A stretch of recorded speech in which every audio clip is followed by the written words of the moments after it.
자, 대표값에 관련돼서 설명드릴게요.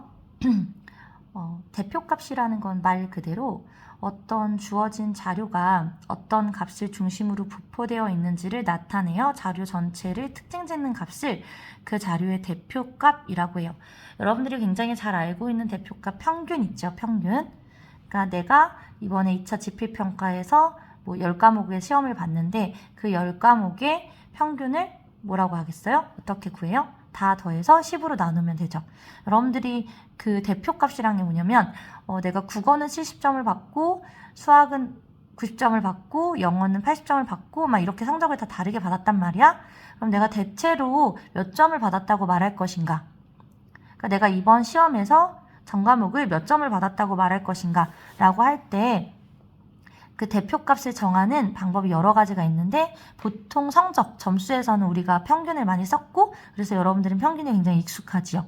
자, 그런데 대표값은 평균만으로는 해결이 안 되는 게 자, 어떤 예가 있냐면 스포츠 선수들의 스타들의 연봉을 구하기로 하고서 이제 집단이 스포츠 선수야? 그런데 거기에다가 류현진, 뭐 이대호, 그 다음 누구지? 그 유명한 축구 선수? 갑자기 이름 생각이 안 나는데 손흥민. 뭐 이런 선수들을 넣으면 그 선수들의 연봉이 전체 점수를 확 끌어올리겠죠. 전체 연봉 값을 확 끌어올리겠죠. 그러니까 우리가 사실 스포츠 선수들 그 연봉 낮은 사람들은 막 3천만 원, 2천만 원인 사람들도 있는데 손흥민이나 이대호, 뭐 이런 류현진 이런 선수들의 연봉을 넣음으로써 이상한 값이 나온다는 거지. 좀 높은 값이 나온다는 거죠. 그래서 우리가 그럴 경우에는 대표값을 평균으로 쓰는 게 적당하지 않겠다라고 생각을 한 거지. 그래서 우리가 평균 말고 쓸 수 있는 대표값을 중3 교육과정에서는 2개 더 배우는데요. 자, 첫 번째가 중앙값. 중앙값은 뭐냐면 이제 스포츠 선수들의 연봉을 가장 낮은 연봉부터 가장 높은 연봉까지 순서대로 쓰는 거야. 예를 들어서 2천만 원 받은 사람이 2명이면 2,000 이렇게 나란히. 그러니까 중복하면 중복한 개수만큼을 계속 써요.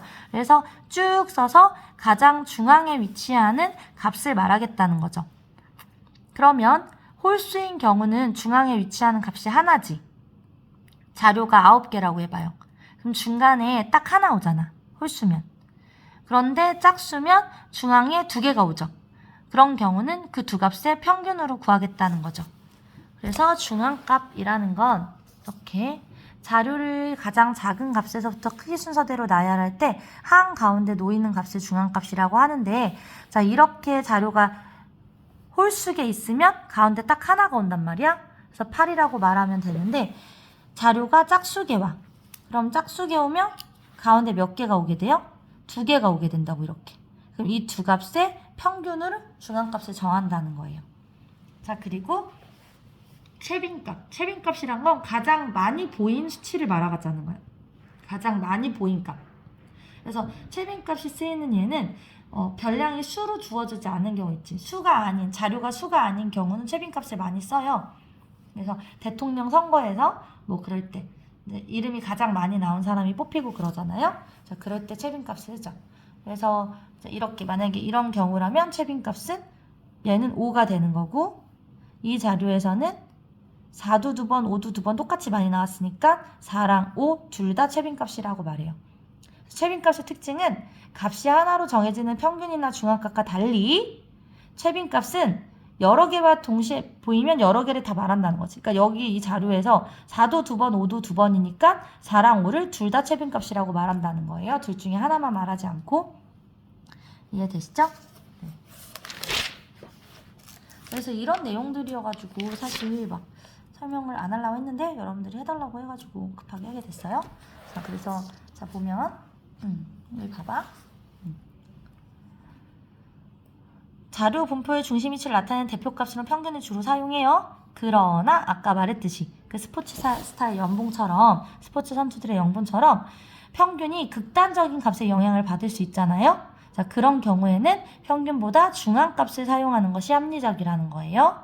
자, 그리고 채빈값은 별량이 중복되어 나타낸 자료, 수로 나타낼 수 없는 자료의 대표값으로 이용하다. 예를 들어 어떤 경우? 선거에서 가장 많은 표를 얻은 후보를 정할 때 대표값을 사용하는 거죠, 우리가. 네. 자, 그래서 산포도라는 건 자료들이 대표값 주위에 흩어져 있는 정도를 하나의 수로 나타낸 거예요. 그러니까 여기 흩어질 산, 분포할 때 그 포자를 쓰거든. 그러니까 흩어짐의 분포를 수치로 나타낸 값이에요. 하나의 수로 나타낸 값. 이해되시죠? 자, 우리가 가장 친숙한 산포도는 뭐냐면 평균에 대한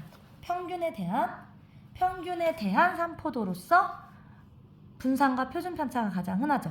그래서 평균을 대표값으로 했을 때 별량이 흩어진 정도를 나타내는 산포도로 우리가 분산과 표준 편차를 많이 쓴다는 거예요. 그러니까 분산 표준 편차는 어떤 대표값에 대한 거다? 평균에 대한 거다.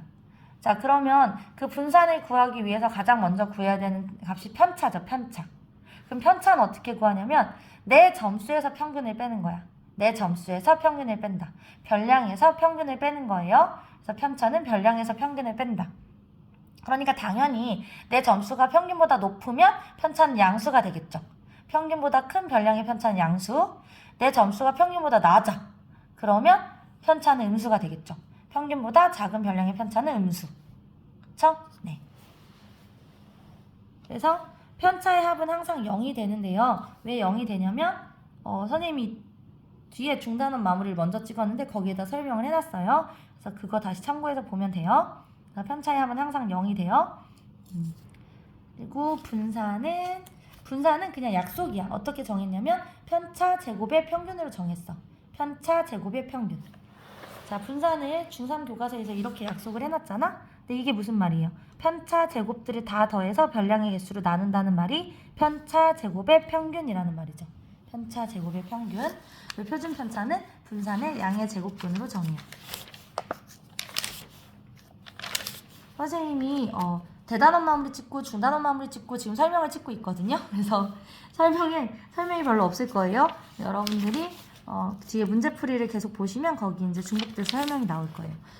산점도라는 건 뭐냐면 어떤 두 별량 사이의 관계를 그림으로 나타낸 거예요. 점으로 찍는 거야. 그러니까 예를 들어 왼쪽 시력과 오른쪽 시력을 줬을 때 그거를 이렇게 왼쪽과 오른쪽을 놓고 이 시력을 점으로 나타내는 거죠. 이렇게. 그럼 이걸 산점도라고 해요. 두 별량 사이의 관계를 나타낸 그림. 산점도. 흩어질 산, 흩어짐을 점으로 나타낸 그림도. 자, 흩어짐을 점으로 나타낸 그림. 두 별량 사이의 관계를 나타낸 그림. 이렇게. 그래서 산점도를 보고 우리가 상관관계를 알 수 있는데요. 자, 보세요. 이렇게 기울기가 우리가 1차함수 배웠을 때 기울기 알죠?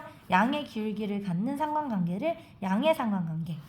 그래서 이 직선을 중심으로 촘촘하게 모여 있으면 상관관계가 강한 거고요. 넓게 분포되어 있으면 약한 거고요. 자, 기울기가 음수인 경우를 음의 상관관계. 자, 상관관계가 이런 경우는 없다고 정의해요. 이렇게 분포되어 있거나 한 축에 평행한 모양은 상관관계가 없다고 정의해요. 그래서 이렇게 내용들을 봤습니다. 자, 상관관계에 대한 오해. 자, 이거는 포함관계가 아니에요. 포함관계가 아니기 때문에 A랑 B랑 상관이 있고 B랑 C랑 상관이 있다고 A랑 C랑 상관이 있지는 않다는 거예요. 네. 어린 아이들의 나이와 신발의 크기는 상관관계가 있지요? 그죠? 그리고 어린 아이들의 나이와 지능 지수 사이에도 상관관계가 있다고 알려져 있어요. 하지만 그렇다고 지능 지수랑 신발 크기가 상관관계가 있다고 연결할 수는 없겠죠. 그죠? 네, 그런 거. 그래서 관련된 내용을 다 설명했거든요. 네, 이렇게